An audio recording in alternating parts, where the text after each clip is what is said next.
တော်လို့အကူကြီးတောင်းမှုလူလိုက်ဆိုင်ကလေးတွေတွေ့လို့မေးရမှာအတိုက်ခံရတော့ခ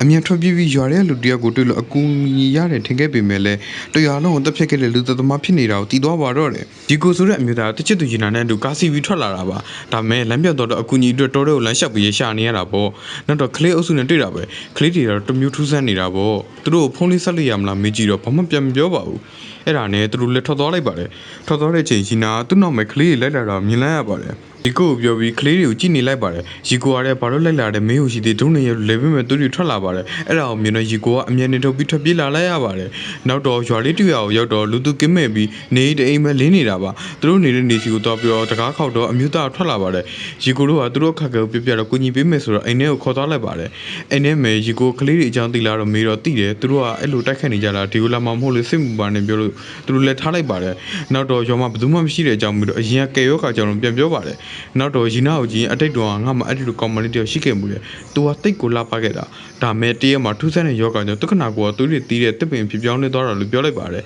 နောက်တော့ရီကိုတို့လည်းဒီမှာပဲနားတော့ညနဲ့နေပြီဆိုကပြန်သွားပါတယ်ညလေလာရောက်တော့ရီကိုကအဲ့မပြောလို့ထကြည့်တော့ရီနာမရှိတော့ပါဘူးရှာနေနဲ့နေရတနေရောက်တော့ကြည့်တော့သွေးရောက်အတီတွေတီးနေတဲ့တစ်ပင်ကိုမြင်လိုက်ရပါတယ်တခြားကြည့်မှာလူတယောက်ရှိနေတာကိုမြင်လိုက်ရပြီးအဲ့လူကပြန်ပြီးပြောပါတယ်ပြီးတော့သူကမကောင်းဆိုးပါပဲ